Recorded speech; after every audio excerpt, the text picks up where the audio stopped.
Bienvenue dans le jeu du web, le podcast des entrepreneurs audacieux qui veulent transmettre leur savoir autrement. Ici, on casse les codes du marketing et de la formation en ligne pour réinventer la transmission des connaissances avec fun et sans compromis sur la qualité. Que tu sois débutant ou expert, abonne-toi. Ce podcast va devenir ton moment préféré. Ensemble, changeons le monde, une connaissance à la fois.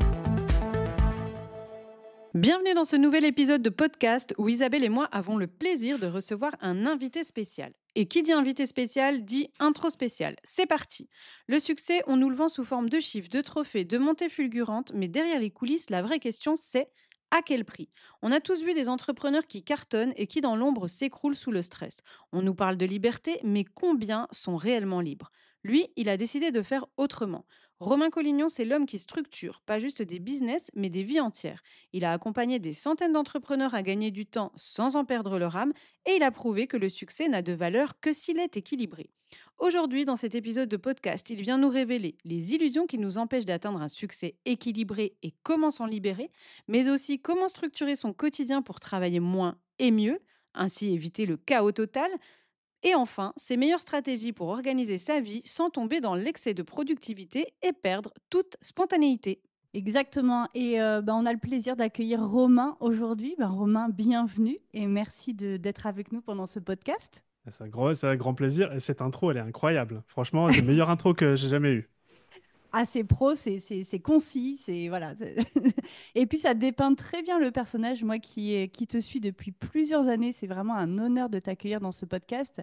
Et toi qui as interviewé aussi des grands noms de l'entrepreneuriat, a plein de conseils à nous partager sur comment on vit cette vie d'entrepreneur, parce que finalement c'est un voyage, c'est quelque chose qui nous prend au trip, c'est le fait d'emmener nos bébés. Au début, c'est des bébés, puis après, on les fait grandir.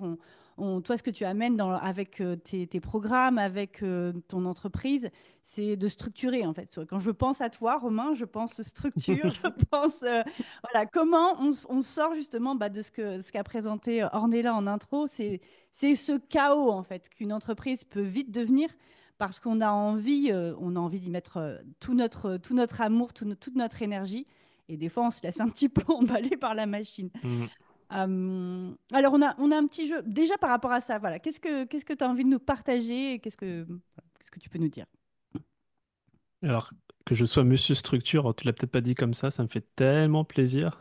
Mm. Or, le mot structure, pour un certain nombre d'entrepreneurs, c'est c'est de la chair de poule, rien qu'à... c'est un peu comme Voldemort quand on prononce le mot. D'ailleurs, j'aurais pas dû le dire. C'est Euh, clair. c'est dangereux. Mais on va voir, j'espère qu'aujourd'hui, on va voir quand même que c'est plutôt quelque chose de chouette. Yes, yes. Et derrière la structure, oui, ce mot qui peut faire peur parce que ça veut dire derrière, le mot qu'il y a derrière, c'est recrutement, c'est management, voilà, c'est prise de tête, peut-être parfois aussi. Ça veut dire aussi peut-être des fois beaucoup de chiffres d'affaires, comment je le développe, enfin bref, toutes ces questions. Donc on va pas juste parler de productivité, comme le disait Ornella. On va la vivre en direct et on a prévu pour toi tout au long de cet échange un jeu où en fait on va déclencher un son. Donc à chaque fois qu'on entendra ce signal, eh bien il y aura un défi où Romain il devra répondre à une question de productivité extrême en 30 secondes chrono. Et son challenge, en fait, ça va être d'être percutant, drôle s'il le peut, Oh et de là! nous livrer du concret en un temps record. L'idée, c'est qu'on s'amuse aussi, Romain, aujourd'hui, dans cet épisode de podcast, parce que c'est l'une de nos, j'ai envie de dire, de nos fiertés au sein de Press Effect, c'est de dire que les plus belles réussites viennent en s'amusant et que dans tout ce qu'on fait finalement, on parlait de chaos, on parlait de structure, on parlait de plein de choses. Nous, notre job avec Ornella, c'est de remettre du fun là-dedans et du plaisir. Ok. Donc avant de rentrer dans le vif du sujet, on a un rituel justement par rapport à ça. Ornella, est-ce que tu veux faire Yes, le jeu d'ouverture? carrément. Eh bien, Romain, écoute, je vais te donner 5 mots en rapport avec notre sujet du jour. Et le principe est simple, c'est que tu as 5 secondes max pour me donner ta définition spontanée. OK? Alors, est-ce que tu es prêt? Let's go. Let's go. OK, le premier mot, c'est succès. Donc, c'est... OK. Succès, c'est une vie alignée sur ses valeurs hautes. Hmm, OK. ok. OK. Échec. Et maths. Ok, Pardon, ça passe aussi, hein. on a dit qu'on pouvait être drôle. Non, non. Ah oui, Écoute, carrément. Ça marche échec, si c'est ta ça réponse, marche, hein. hein, parce que les jeux de mots, j'essaie. Je dirais échec, je dirais apprentissage. Mm, Cette philosophie de, en fait, il n'y a pas d'échec, c'est soit on gagne, soit on apprend. mm. Ok, super. Routine? La routine, ça va très bien avec la structure, c'est déléguer les choses importantes à son inconscient. Ok. Liberté? Choix. Burnout? Burnout, ça va être avoir des objectifs ambitieux avec des deadlines trop courtes. Mm. Ok, ok. Eh ben, merci pour ces définitions spontanées de ces mots. Et justement, derrière ces mots qu'on entend partout, que ce soit succès, échec, liberté, il y a surtout des illusions qui nous freinent et des vérités qu'on ne veut pas toujours voir. Alors, ce qu'on va faire, c'est qu'on va rentrer directement dans le cœur du sujet avec une première question pour toi, Romain. Si on remonte le temps, quand tu as commencé, quels étaient les pièges ou les croyances erronées que tu avais sur le succès et comment aujourd'hui tu les as déconstruits? Je pense, ah ouais, ok, donc c'est plus une croyance, mais qui a tellement changé, c'est sur le fait de tout faire tout seul. Je crois que au départ, dans l'entrepreneuriat, j'avais tendance à, je sais plus c'est quoi l'expression, hein, peut-être que vous l'avez, mais c'est on va plus vite quand on est seul ou on va Ah plus oui, loin quand on est à et on va plusieurs. plus, ouais, quand on va Ouais, je plus loin, l'ai mais on jamais est loin. réussi vraiment Ouais. celle-là. Mais la réalité, c'est que pendant un paquet d'années, je faisais tout seul jusqu'à un moment donné où c'était plus possible. Et en fait, bah, la croyance que j'ai dû déconstruire, c'est que c'était possible aussi de travailler, de collaborer avec des gens qui soient meilleurs que moi. Et maintenant, c'est juste ma Mm, règle. C'est que mm, dans n'importe laquelle de mes deux entreprises, quand on recrute quelqu'un, on se pose toujours la question de est-ce que cette personne va rehausser le niveau de l'équipe? Oui, donc c'est pas juste recruter, mais c'est de se dire en fait qui peut le faire mieux que moi pour que finalement il y ait. Parce que quand on parle de recrutement, et moi je l'ai vécu, on le vit de temps en temps avec Ornella sur surtout sur des mauvais recrutements, j'ai envie de dire, Mm. où il faut savoir lâcher. Et bien on se dit ah, j'aurais pas fait comme ça, etc. Et là le fait que tu dises bah, en fait je me pose même plus cette question, j'ai plus cette question à me poser parce que je recrute des personnes qui vont mieux le faire que moi. Ouais, et c'est une exigence aussi, hein. C'est vrai que Ouais. au Mm. démarrage aussi, avoir des profils qui soient seniors ou qui ont plus d'expérience, qui sont meilleurs que soi dans certains domaines de l'entreprise, bah, ça coûte plus cher et on n'a pas forcément cette manne financière au démarrage. Mm. Mais s'il y a bien un investissement à faire, parce que en fait, ça coûte plus cher de travailler avec des personnes qui sont pas assez efficaces, sur lesquelles on doit revenir sur le travail, Mm. etc. Donc c'est un bon investissement de travailler avec des personnes qui sont très très bonnes. Mm.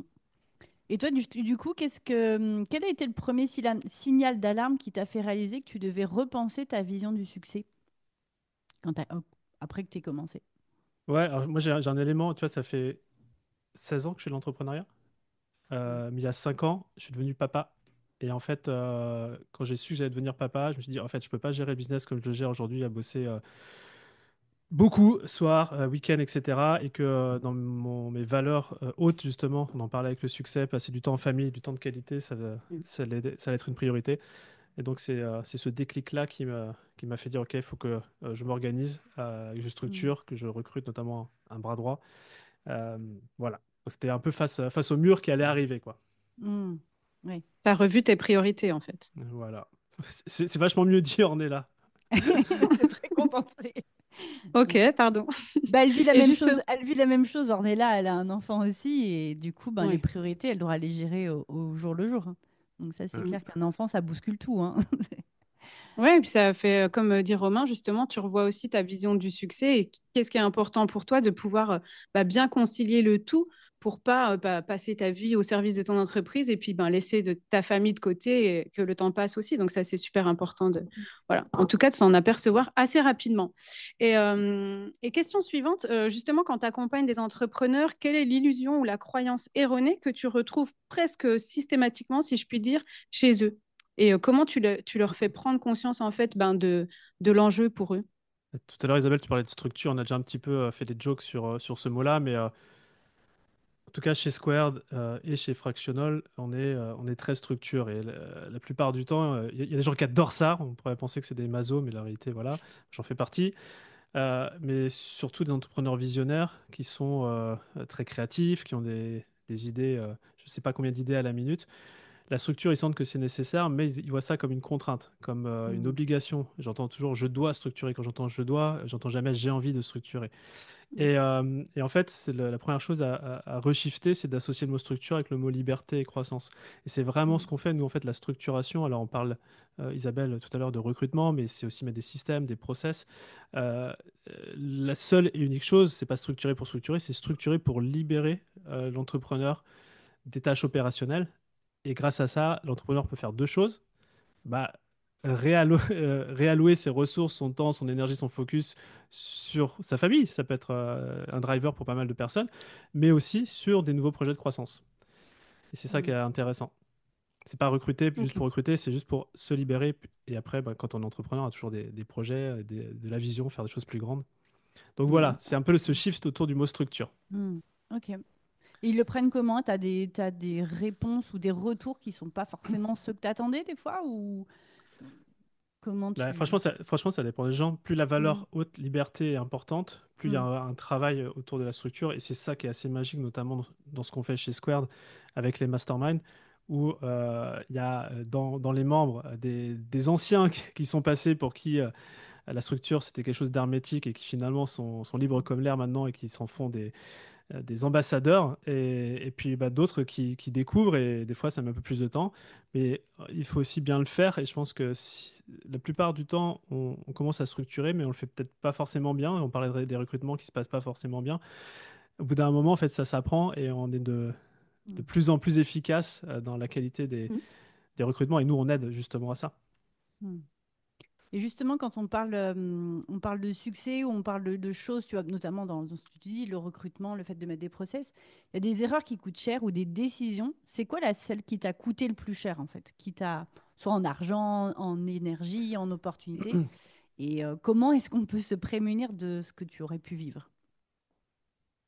Je pense que ça va être très personnel parce que quand tu me poses la question je pense à un truc mais ça répond pas forcément à la question. Mais quand on est parfois quelqu'un de très structuré, on n'a pas tendance à sauter sur les objets brillants euh, Mm. qui parfois en fait sont des opportunités comme tu le dis. Et moi je crois que j'ai beaucoup été, et je le suis moins maintenant, dans l'ombre. Et tout simplement parce que tu vois toutes les stratégies marketing et tendances du moment, j'avais tendance à me dire ouais je le ferai plus tard. La réalité, c'est qu'en marketing, il faut surfer sur ces tendances-là. Il faut voir ça comme des vagues. C'est pas quelque chose qui est pérenne. Euh, Mm. le marché change, les consommations changent, les modes de consommation, pardon, les réseaux sociaux. Et donc, je pense que j'ai perdu beaucoup d'argent parce qu'à l'époque où, par exemple, les régies publicitaires Facebook étaient à 1 centime le clic, eh ben, j'y étais pas, quoi. Et, je me suis réveillé 7 ans Mm. après. Donc, moi, c'est un peu ça, c'est d'être aussi. Et aujourd'hui, alors j'ai la chance d'avoir deux business qui sont très structurés, qui me permettent d'avoir la bande passante pour me dire, tiens, on va suivre les tendances, etc., marketing. En sachant que bah, ça a peut-être duré que 3 mois, 6 mois, un an, mais c'est pas grave. Dans tous les cas, on aura très la vache quand elle était prête. C'est ce côté adaptabilité, en fait, parce il y a l'objet brillant à courir dans tous les sens, à se disperser. Ça, c'est un problème quand même. Mm. Mais il y a aussi, en fait, surfer sur des vagues, s'adapter et suivre le courant, en fait. C'est-à-dire ne pas rester hermétique, à se dire, OK, j'ai commencé Mm. ça, je mets mes œillères et puis le monde n'existe plus. Mais Mm. comment, en fait, je peux, à travers ce qui est en train de se proposer sur bah, la vague qui est en train d'être surfée par tout le monde, comment moi aussi je peux avoir mon petit bout de vague? C'est ça que tu es en train de dire? Ouais, c'est juste, moi je voyais les vagues et j'y allais pas, alors que j'en voyais d'autres y aller. Hmm, Et maintenant, en fait, quand je les vois arriver, je me dis, ok, c'est qui le meilleur là-dedans et j'y vais, quoi. ok. C'est quoi la grosse vague du moment, alors, du coup, à surfer en ce moment? Pour moi, en ce moment, bah, Ouais. bon, c'est pas nouveau, hein, mais tout ce qui est marque personnelle, tu vois. Hmm, Et moi, je suis sur beaucoup de formats courts en vidéo en ce moment. ok. Jusqu'à temps que les algorithmes ne poussent pas ces formats courts vidéo et que ça sera d'autres formats ou un autre réseau social. Mais en attendant, c'est ça qui est intéressant, une audience, une communauté, quand on en a une, bah, c'est intéressant quand il y a des moyens de la faire grandir à pas cher. Parce Hmm. que les algorithmes des plateformes, notamment des réseaux sociaux, les poussent. Bah, faut juste en profiter tant qu'il est encore temps. Tant que c'est le cas, quoi. Ouais. Ouais. Ok. Yes. Et Romain, si un entrepreneur a aujourd'hui un quotidien un peu chaotique et veut complètement changer ça, quel serait ton plan d'attaque en 3 étapes pour réinventer son organisation sans qu'il se sente débordé? Un plan d'attaque. Plan Yes. d'attaque.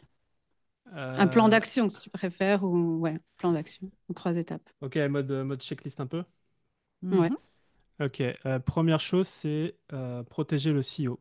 protéger l'entrepreneur. Et quand je dis protéger, c'est ses ressources. Et les ressources, elles sont son temps, son focus, son énergie.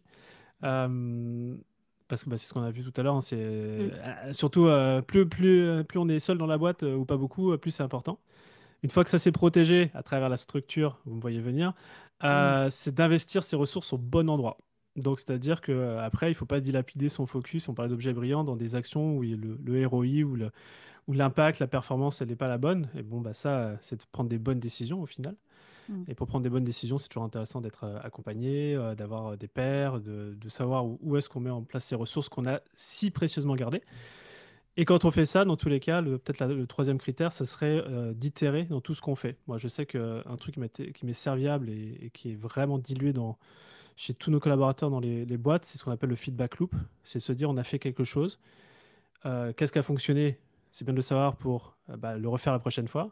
Qu'est-ce qui n'a pas fonctionné et d'être conscient de ce qui n'a pas fonctionné. Et se poser la question de, si je devais recommencer de zéro ce que je viens de faire, qu'est-ce que j'aurais fait différemment? Ce qui Mm. finalement donne une espèce de to-do list, de checklist des points d'amélioration. Et chez Square, on fait des masterminds. Là, cette année, en 2025, on va fêter notre 100e événement. Et le 100e est meilleur que le 99e, que le 98e, parce qu'à la fin Mm. de chaque Mm. mastermind, on a cette hygiène de boucle de feedback sur ce que l'on fait. Mm. Ok, super. Merci pour ce plan en 3 étapes. J'espère que vous qui nous écoutez, vous avez pris des notes. Là, je vais déclencher le premier jingle productivité. Donc, Romain, tu as 30 secondes pour répondre à cette question. On sait que tu es passionné de Lego. Tu dois nous convaincre en 30 secondes que les Lego, c'est la meilleure méthode de gestion de projet au monde. Elle est un peu vache, celle-là, j'avoue. Non, non, mais en plus, il y a tellement de parallèles et de métaphores. Mais ok. Moi, je partirais. Vous en faites des Lego des fois ou pas J'en ai trop? beaucoup fait quand j'étais plus petite. Ok. J'en fais un peu moins maintenant. Ok. Pareil. Bon, quand on a un Lego, on a une boîte avec le modèle et le résultat final. Mm. C'est la vision. Un entrepreneur, il doit savoir où est-ce qu'il doit aller, où est-ce que le projet, à quoi il doit ressembler. Après, tu as le plan avec les différentes étapes pour construire ta vision, ton résultat final. Et ça peut être la roadmap de l'entrepreneur. Mais quand tu as ça, t'as pas encore ton Lego qui est construit. Donc, Mm. il faut make it happen, quoi. Là, après, c'est juste d'avoir un focus et une action constante sur les différentes étapes jusqu'à temps que le Lego se construise. Des fois, on va se planter et on est dégoûté parce que quand on va redéconstruire pendant 1 heure un Lego technique, on s'est dit, mince, pourquoi j'ai oublié cette pièce-là? Bah tant pis, on apprend, on n'a pas... et on refait différemment, donc le feedback loop. Et puis, quand on a fini un Lego qui est super beau, on se dit, bah c'est quoi le prochain, quoi? Mm. Super. C'est pas Bravo. mal pour une Ouais, question c'est pas mal, piège. Là, franchement. franchement. Non, c'est clair. Et ça fait une bonne transition avec la question suivante. Est-ce que tu vois un lien justement entre ta passion et ta Mm. façon d'organiser ta vie et ton business? Ouais. En fait, il y a... alors, derrière le mot structure, quand on est fan d'un truc ou obsessionnel dans sa vie par rapport à un truc, c'est que forcément, il y a des choses qui se jouent et on a un espèce de prisme par lequel on voit la vie. Et moi, c'est vrai que je vois la vie ou même les interactions de manière très structurée. Alors, il y en a d'autres personnes, mais en tout cas, chez moi, c'est très prégnant. Et je ne jure que par la structure. Ok. Et structurer de manière présentielle. Et qu'est-ce que j'entends par là? C'est une fois qu'on a structuré un truc et que ça tient, eh bien, on peut faire autre chose et grandir. Donc pour moi, il y a structure et croissance qui vont ensemble, et pas que dans le business, mais aussi dans tous les domaines de vie. Ça peut Mm. être de manière sportive, la gestion des finances, le business, les relations, etc. Donc moi, la structure et ce que je vois à travers les Lego, c'est pareil, tu imbriques enfin, tu imbriques des briques, je sais pas si ça se dit, en tout cas tu montes Mm. des briques pour Tu créer les quelque chose imbriques. qui est... Tu les imbriques, exactement. Donc moi, c'est vraiment cette approche-là autour, peut-être sur le côté perso, c'est de se créer des habitudes. Une habitude, c'est une structure qui est serviable jusqu'à temps que ça soit complètement intégré et inconscient. Et donc, par exemple, sportivement parlant, ça peut être, voilà, moi, je sais que j'y vais 5 fois par semaine, à 16 heures après le podcast, c'est sport, quoi. Et Mm. ça, je sais que c'est une habitude, c'est serviable, c'est dans mon agenda, c'est voilà. Et après, une fois que j'ai réglé ma santé, entre guillemets, une partie de ma santé, bah ok, j'ai plus besoin de mettre de la conscience dessus et je peux mettre de la Mm. conscience sur autre chose qui va être un nouveau projet de croissance. Et si je l'avais pas structuré, au final, je serais toujours en train d'essayer de réinventer la roue, quoi. Mm. Ok. Et aujourd'hui, ta vie, enfin, par rapport à tes aspirations, tes besoins, ta vision du moment, elle est structurée exactement comme tu le souhaites ou il y a encore des points que tu aimerais améliorer? Ouais, il y en a un paquet, ouais. Ouais? C'est toujours, Comme bah quoi? ouais. Comme quoi, par exemple? Qu'est-ce que tu aimerais améliorer? Gestion financière, gestion Ok, patrimoniale, par exemple. Même si j'ai une ok. structure pour, toi, chaque trimestre, faire les investissements, être accompagné là-dedans. Mais justement, c'est la structure trimestrielle de review du patrimoine qui fait qu'avant, j'avais pas ça, donc je faisais rien. Ok. Peut-être qu'il y aura une démarche sur laquelle moi, je sens que je suis pas encore au top du top, mais c'est un parcours de vie, c'est tout ce qui est spiritualité, par exemple. Mhm. J'ai pas encore trouvé le hack de structure, c'est un petit peu à l'opposé, quoi. Mais peut-être il y a quelque chose à faire aussi de ce côté-là, ouais. Ok. Carrément, tu dis justement que c'est à l'opposé. Et c'est quoi ton équilibre entre structure et le côté spontanéité? Parce que c'est vrai qu'on peut tout, tu vois, processer, Ouais, ouais, organiser. Je sais que je ouais, le fais de plus en plus, par exemple, dans mon cas, parce que je suis ouais, quelqu'un d'hyper créative qui a envie de faire plein de choses. J'ai envie de faire de la poterie, en même temps, j'ai envie de faire du ouais. marketing, en même temps, j'ai envie d'aller courir avec mon chien. Donc, j'essaie de mettre ça, mais des fois, je me dis, mais en fait, la vie, c'est pas un carré, quoi. C'est plutôt un rond. Enfin, c'est comme ça que je vois ma vie. Mais du Mhm. coup, tu mets comment des touches de spontanéité? Ça reste. Est-ce que c'est antinomique? L'un empêche l'autre? Ou tu as encore l'impression, toi, d'avoir des moments de Ouais, spontanéité? ouais, bah, de toute façon, chaque personne est différente et on parlait de la définition du succès là en début de podcast. Pour moi, le succès, c'est d'avoir une vie alignée par rapport à ses valeurs hautes. Mm. Moi, dès que tu me parles de structure, je suis heureux, j'ai le smile. Tu me parles de faire des trucs différents toutes les 5 minutes sans savoir. Je suis pas bien, je suis en PLS, quoi. Ouais. Donc il y a aussi une notion de on est tous différents. Par Mm. contre, l'aspect créatif, je pense que chaque être humain il en a besoin, un entrepreneur d'autant plus. C'est que ce qui est sûr, c'est que cette structure que j'ai dans ma vie est, en fait, c'est un grand espace de créativité. En fait, c'est juste un cadre qui est rassurant. Et à l'intérieur de ce cadre, il y a énormément de créativité. Un exemple, mes journées sont hyper structurées. Enfin, c'est toujours quasiment la même chose. Sauf que l'après-midi, à partir de midi, j'ai pas forcément d'obligation entre midi et 16 heures. C'est des temps de rien où tout est possible. Comme par exemple enregistrer un podcast. Mais si j'avais pas structuré ces temps de rien où tout est possible, bah non, j'aurais pas eu cette créativité. J'aurais dû dire, ah bah non, on peut pas le faire, etc. Donc, ouais, pour moi, la structure, elle donne un cadre à la créativité. Comme un tableau, c'est un rectangle et à l'intérieur d'un tableau, on va peindre. Oui, oui. Bah, on le dit souvent, d'ailleurs, moi j'adore peindre et la créativité naît de la contrainte en fait. S'il n'y Contrainte, a pas de exactement. contrainte, il y a Mm. trop de choses qu'on peut faire et donc du coup, on peut hésiter, oui, je sais que souvent je m'impose, moi par exemple, quand je vais peindre un tableau, je m'impose qu'il y ait telle couleur, qu'il y ait Mm. telle chose. Et c'est vrai que quand on parle comme ça, en fait, j'ai moins de scrupules maintenant à me dire, ok, bah là je vais structurer et être un peu plus carré et je ne perds pas en ça ma spontanéité, quoi, ni ma personnalité. C'est C'est juste que c'est une discipline. Ouais, C'est c'est tout, ça. en Oui, fait, oui, la c'est une structure. discipline, mais c'est vrai que je pense, tu vois, à des gens, notamment dans les personnes qu'on accompagne, on a beaucoup de créatifs. Mhm. Finalement, tu vois, on accompagne beaucoup les gens qui nous ressemblent, je trouve. Et ces personnes-là, ouais, le mot structure, le mot process, le mot.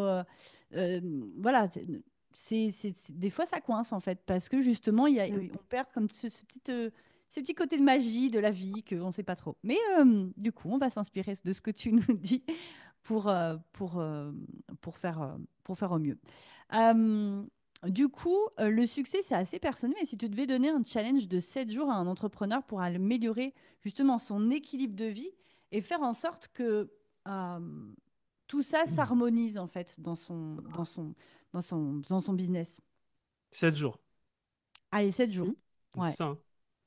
7 jours pour Euh, reprendre en main son business et se dire, OK, c'est plus... ouais. Il y a du succès, il y a du personnel, il y a un équilibre Ouais. qui se crée, quoi. Moi, je trouve beaucoup d'analogies entre les sportifs et les entrepreneurs. Il y a un côté rigueur, il y a un côté objectif, il y a un côté aussi dépassement de soi.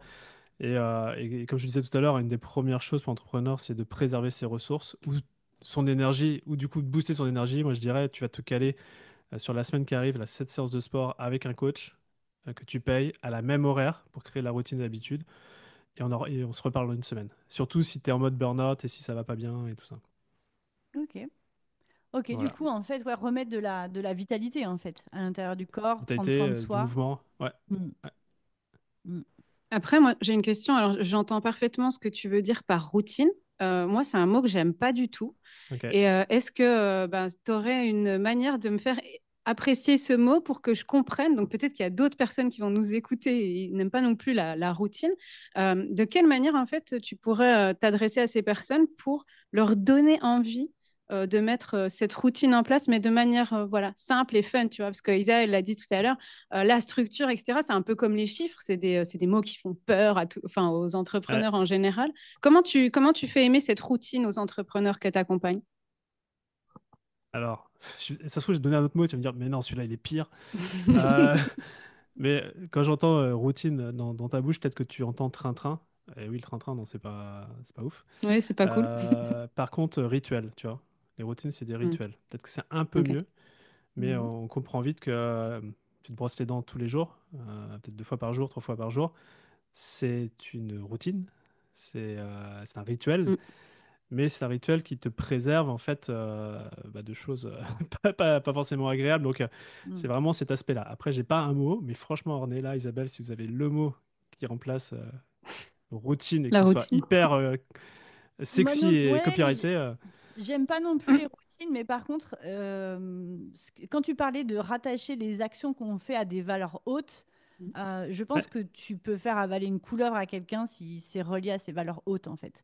Moi, par exemple, tu vois, le sport, c'est quelque chose que j'ai beaucoup fait, j'avais perdu un peu quand j'ai lancé mon entreprise, et puis après, Mhm, ben voilà, tu te blesses plus facilement quand tu te remets au sport, etc. mhm, Et là, j'ai remis en place depuis quelques mois le fait de me lever plus tôt, de faire une demi-heure de pilates, le soir d'aller faire voilà, du cardio box, ce genre de truc avec des gens dans une salle. Et ben, mhm. plutôt que de me dire ben, routine, etc., impose-toi, genre la morning routine, enfin, tu vois, les choses où il doit, il faut, quoi. Mais Ouais. plutôt, en fait, qu'est-ce que ça va t'apporter? Et j'ai envie de dire, il y a des fois où, dans les premiers temps, tu te forces un peu. Mais au bout d'un moment, bah, il y a ce côté, comme tu dis, aussi rituel et aussi routine que de se brosser les dents. Mais, et du coup, en fait, c'est que tu n'y penses même plus et tu sais pourquoi tu le fais. Parce que quand tu te brosses les dents, tu le fais pas pour te brosser les dents. Tu n'as pas une passion de se brosser les dents. Par contre, tu Mhm. le fais pour éviter d'avoir une haleine de cheval. Tu le fais pour éviter d'avoir les quenottes qui tombent, tu vois. Et en fait, c'est relié à des choses qui sont beaucoup plus profondes, beaucoup plus ancrées. Et voilà, moi, je veux retrouver mon corps de il y a 15 ans, tu vois. Donc, Ouais. je sais que pourquoi j'y vais. C'est pour ça. Je trouve que le côté relié aux valeurs et pourquoi je le fais, pour moi, c'est un truc qui défonce tous les mots ou les actions qui saoulent. Ornella, j'ai le ok. mot. Ah, Isabelle, vas-y. Ornella, j'ai le mot. À la place de routine, on pourrait dire habitude serviable. Ah ouais, grave. Hmm, Ouais. C'est un peu habitude mieux. serviable. Ouais, c'est Mm. un peu mieux. Je préfère rituel à la rigueur, mais Ah oui, bon, allez, voilà. la Ça veut dire rien relou. dire. Voilà. Non, Ah, non, mais mais après, voilà, c'est important. Et justement, que Romain, tu peux nous expliquer en 30 secondes pourquoi la majeure partie des entrepreneurs sont bordéliques. Ils sont bordéliques. mm. Mm. Ou en tout cas, on le ressentit, quoi. Ce côté dispersion, ce côté. Bah, je pense déjà, ils sont bordéliques parce qu'ils sont dans un environnement bordélique, ça peut être ça. On parle d'objets brillants, donc forcément, quand on n'est déjà pas sûr de ce que l'on fait ou voilà, on n'est pas convaincu, on est encore en train de se chercher, en fait, on va vouloir tester n'importe quelle opportunité et une opportunité peut être vite chassée par une autre, ce qui crée forcément du chaos et du bordel. Et de base, je pense que la vie, génère du chaos, quoi. Donc, je pense qu'il y a ça. Et puis après, le bordélique aussi, c'est dans son incapacité à gérer les priorités.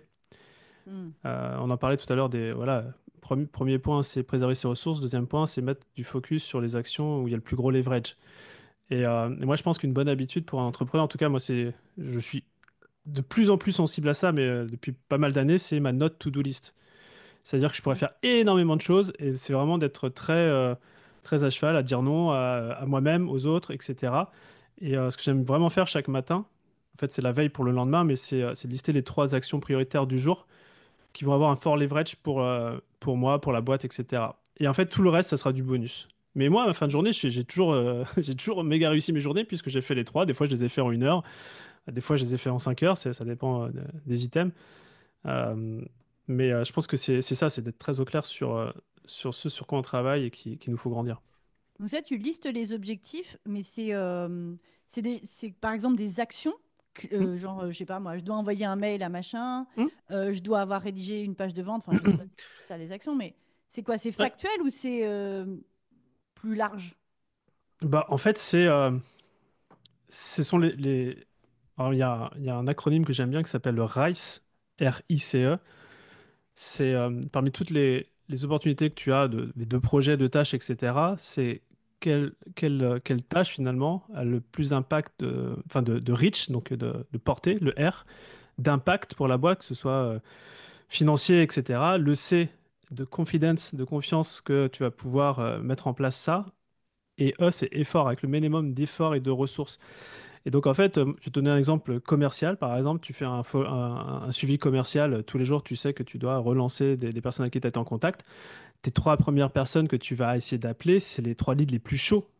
Même si c'est les leads peut-être où tu te sens pas trop, voilà, tu dis, ah, je préfère appeler machin, parce que, bah non, non, non, parce que appeler machin, c'est pas celui qui va te rapporter le plus de CA pour la boîte. Donc, c'est ce genre de choses. C'est vraiment de lister l'impact et le reach des actions. Ok, chouette. Bah, merci pour ce partage. Parce Mm. que c'est vrai qu'on a tendance, en fait, chaque jour. Enfin, moi, je sais que je t'ai entendu dire ça dans un épisode de podcast, et même plusieurs fois, je crois. Pas forcément la méthode RISE, mais de fait de dire, voilà, 3 actions. J'y pense régulièrement, mais Mhm. souvent, j'en ai bien plus de 3, si tu veux. Où je me Mhm. dis, ah, il va falloir que je fasse ça, il va falloir que je fasse ça, etc. Et c'est vrai que j'ai souvent un peu de mal à faire le choix sur une journée. Parce que par exemple, quand je suis en mode projet ou qu'il y a un événement, c'est le cas, nous, la semaine prochaine, on lance un challenge, Mhm. ah, t'as 1000 trucs à faire, si tu veux. Donc tout Ouais, est important. Tu sais ce que je veux dire? ouais, ouais, mais dans tout ce que tu as à faire, peut-être qu'il y a. Bah, après, l'important, après, il y a l'urgent aussi. Hein. Mhm. Typiquement, peut-être qu'il y a une action où, si tu l'as fait, ça va débloquer quelqu'un de l'équipe qui va pouvoir faire son truc. Donc, faut aussi ajuster. Mais je vais donner un petit hack parce que, par nous, vraiment pratico-pratique, parce que quand on a un projet comme ça, toutes les tâches sont dans un logiciel, que ce soit Notion, Asana. Et moi, j'ai sur le côté de mon ordinateur, alors, je l'ai pas, pas sur cet ordi, je l'ai sur l'autre, mais en fait, c'est juste tous les soirs, j'écris le lendemain mes 3 actions prioritaires. Et en fait, je l'ai toujours sur le côté de mon ordinateur. Mhm. Je sais plus, c'est un petit logiciel, mais ça se trouve facilement. Et pourquoi je dis ça? Et en plus, là, notamment, par exemple, sur la démarche commerciale, parce que ça, c'est des routines que font les commerciaux, beaucoup. J'envoie ça aussi à Géraldine dans mon équipe où je dis, bah ouais, voici ce que j'ai prévu de faire aujourd'hui. Toi, tu as prévu de quoi? Briefing. Et tu vois, tous les matins, on s'envoie ce qu'on va faire aujourd'hui, quoi, nos 3 priorités. Ça peut être aussi intéressant Mhm. d'avoir cette accountability. Isabelle en est là ou d'autres, tu vois, Mhm. pour se dire, voilà. Et en fait, à la fin de la journée, on est super content de dire, je l'ai fait. Et en plus, j'ai fait ça. Mhm. Mm. On se retrouve demain. Ouais, ce côté Ouais, non, c'est clair. accountability, il est super important et c'est vrai qu'on se le fait aussi avec Ornella Oui. Mm. régulièrement parce que de toute façon, on travaille sur sur les mêmes projets. Mm. Donc, c'est vrai que c'est super important. Et comme tu le disais au début, ne serait-ce que quand tu es dans un accompagnement, c'est Mm. aussi ce que tu viens chercher. Ce côté, ben, je dois rendre Bah des oui, comptes et il faut que ça avance, en fait. ouais, Mm, tout à fait. carrément. On est dans un podcast, enfin, et même dans notre entreprise, où on parle beaucoup de jeux. C'est quoi ton jeu préféré, toi? Est-ce que tu joues à des jeux ou... Comment Hormis te les dire? Lego, hein. Ah, mais non! Ah bah si. Ok, il y a un jeu que j'adore, mais parce que je suis d'origine bretonne, c'est le palais. Vous connaissez ça? Ouais, Non. Palais breton? le palais breton, ouais. C'est comme C'est la euh, pétanque, mais avec un palais. c'est pas comme la pétanque, non, Oh, non, non, pardon. non, mais Il va nous le dire avec l'accent et marseillais c'est le bientôt. genre de jeu qui anime tous mes printemps, été à l'extérieur, une planche en bois avec des palets en fonte que l'on lance dessus. Et effectivement, un peu comme la pétanque, il faut se rapprocher non Du... pas du cochonnet, mais du maître. Mais alors Mm, ça, tu peux me laisser des heures à jouer en famille avec les copains. À ça, ouais, ok, Ok, chouette. le palais. le palais Et si tu breton. avais un livre à nous conseiller, un des meilleurs livres que tu aies lu, je sais que tu en lis plein, que tu te... Voilà. Ouais, j'en lis plein, j'en lisais plein, j'en lis un peu moins, mais là, cette dernière année, c'est tout ce qu'a fait Alex Hormozy, tous ses bouquins aux États-Unis. Et je me demande si ça le traduit en français maintenant, parce que c'est des livres que j'ai lus, que j'ai relus, que j'ai bossé. Donc, Et pour Que ceux tu qui c'est, vas c'est- voir au connaissent... mois de mars, là. bah, je pars vendredi, là, ouais, donc, Ouais. ouais, ouais, C'est ce que j'ai exactement. cru Je voir. vais le voir en live à Las Vegas, ouais. Mm. Et pour ceux qui le connaissent pas, tu peux décrire un petit peu ce qu'il fait, ce qu'il a écrit comme livre, ce qu'il... Écoute, Le meilleur conseil peut-être que tu aurais entendu de lui, ou que tu retiens, ou peut-être qu'il guide. moi, en fait, c'est quelqu'un que je suis depuis une dizaine d'années, mais il a explosé sur les réseaux il y a, je sais pas, 3 4 ans, et qui a une approche très pragmatique du marketing et des sales. Mm. Il va dans un degré de détail et de structuration, donc voilà, et d'explication, Mm. d'évangélisation, de clarification des concepts marketing que, en fait, il met des mots sur des choses compliquées et de manière très simple. Mm. Et puis, il a une Ok. culture des KPI, des data, etc., qui moi, me parle beaucoup. Ok, Ok. ça marche. Ben, merci pour la recommandation. Mhm. Romain, où est-ce qu'on peut suivre ton actualité et en apprendre plus sur tes méthodes? Un peu partout, à vrai dire. Mais si vous êtes allé sur les réseaux sociaux, si on est plus Instagram, bah, Romain Collignon, je fais pas mal de petites vidéos là-dessus. Sur LinkedIn, si on est plus LinkedIn, bah, sur LinkedIn, tout pareil. Et puis après, il y a les deux sites web, squared.eu et onefractional.com, qui sont les deux entreprises qui m'occupent pas mal en ce moment. Voilà. Ok, super, merci. De toute façon, on mettra les liens en dessous de cet épisode de podcast pour qu'on puisse te retrouver. Là, on va arriver à la fin de cet épisode. On a pas mal déconstruit, je pense, les illusions sur le succès, trouvé aussi des stratégies. Tu nous as partagé des hacks. On a même challengé un petit peu ta rapidité avec nos questions productivité extrême. Et avant de se quitter, on va te tester encore un petit peu, Romain. On va passer en mode tu choisis, mais tu assumes. Alors, le concept, c'est que je vais te donner deux scénarios complètement absurdes et Mhm. tu n'as pas le droit enfin, tu dois en choisir un et Mhm. surtout nous dire pourquoi. OK? Mhm. Est-ce que ça va pour toi? Non, mais vas-y. Je OK. suis- Et, bon, je fais la première, Isa, elle Elle fera était l'autre. bien, était bien cet échange jusqu'à à ce moment-là, quoi. Jusqu'à un moment donné où tout bascule. Désolée. Tout Il bascule. faut bien, il faut bien. Alors, Romain, tu dois structurer ta vie sans aucun outil digital, pas de Notion, pas de, Euh, voilà, aucun outil, ou tu dois structurer la vie de quelqu'un qui refuse totalement toute organisation. Qu'est-ce que tu choisis et pourquoi? Alors, je choisis la 1 Ok. et pas la 2. Et je vais dire pourquoi je choisis pas la 2 et après pourquoi je choisis la 1. La 2, il y a une phrase que j'aime beaucoup, c'est tu peux emmener un cheval à la rivière, mais tu peux jamais l'obliger à boire. Mm. C'est que si quelqu'un veut pas, en fait, tu peux rien faire, hein. Donc, Mm. voilà. Ok. Je laisserai avancer là-dessus. Et le 1, Attends, c'était quoi? C'était Tu dois sans, structurer sans ta vie Structurer. outil. sans aucun outil digital. Est-ce que le téléphone compte ou pas? Ah, bah oui, le téléphone compte, tu n'en as pas. J'en ai pas. Ah, T'as tu n'as rien, t'as rien. pas d'outil Tu n'as rien. digital. Après, tu peux avoir un cahier, Romain. Non, mais écoute, c'est marrant, je ferai exactement ce que je suis en train de faire avec mon petit garçon là, qui a 6 ans, Oui. qui n'a Mm. pas tous ces outils-là. Mm. Mais l'idée, ça serait, c'est vraiment le B à bas du product market fit et de lancement de projet. C'est que je discuterai avec un maximum de monde. J'écouterai c'est quoi leurs problèmes, leurs frustrations du moment, peu importe ce que c'est. Et je serai là pour être provider de la solution. Mm. Et juste toujours me demander en quoi je peux être une opportunité pour l'autre. Je ferai ça. Ok. Ok. Bon, ben, merci d'avoir assumé ce choix sans aucun outil digital.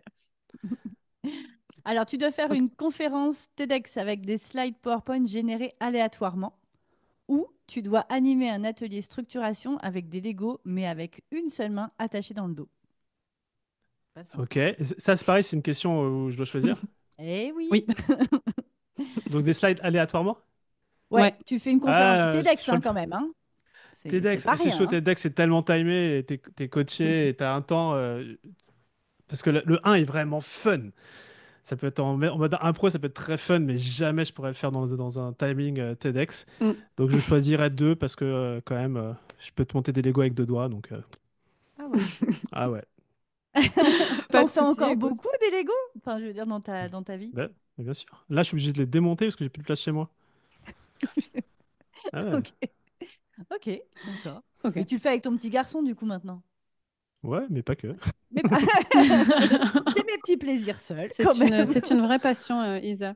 Dernière question un peu absurde, si je puis dire, pour toi, Romain. Alors, tu as un carnet magique qui s'organise tout seul, mais Ouais. chaque fois que tu écris une tâche, un élément aléatoire de ta vie est supprimé temporairement. Mhm. Est-ce que tu Ok. prends cette solution? Est-ce que je prends, mais il n'y a pas le choix? Non? Non, il n'y a pas le choix. Tu as un carnet magique. Oui, soit tu as un carnet magique qui organise tout seul ou un carnet dans lequel, excuse-moi, un Ah, carnet dans lequel tu écris une tâche, mais un élément aléatoire de ta vie est supprimé temporairement. Excuse-moi. ah, ça pourrait être le deuxième, parce qu'il y a le mot temporairement. Et du Hmm. coup, Ok, c'est typiquement le côté un peu structuré. Mais du coup, hop, il y a un petit twist et on va improviser avec ça. Et moi, j'adore, quoi. Voilà, ok, c'est un peu comme une grille de jazz où tu as tes accords, et, bon, tu as ta structure, mais dessus, tu peux faire vraiment ce que tu veux. Donc, ouais, j'aime bien. ok. Eh bien, Chouette. parfait. Bah, écoute, déjà, merci de t'être prêté au jeu du web, d'avoir répondu à toutes nos questions, d'avoir joué avec nous. Non, mais On a moi, je me passé un demande bon comment vous moment. trouvez vos questions, surtout. C'est ça, moi, qui m'intrigue, hein, parce que... Bah, on échange beaucoup avec Ornella, on se renseigne sur notre invité et puis après on trouve un concept, des idées en Ok. fait au fur et à mesure. Parce que c'est ça qui nous éclate aussi de, de Euh, surprendre ceux qui vont nous écouter et puis celui qui passe sur la chaise. Bah, merci pour tout ce que tu nous as partagé. Est-ce que tu as un dernier mot que tu aimerais dire à nos auditeurs sur ce que tu fais, ce que tu as passé comme moment avec nous, enfin n'importe quoi. C'était une interview colorée.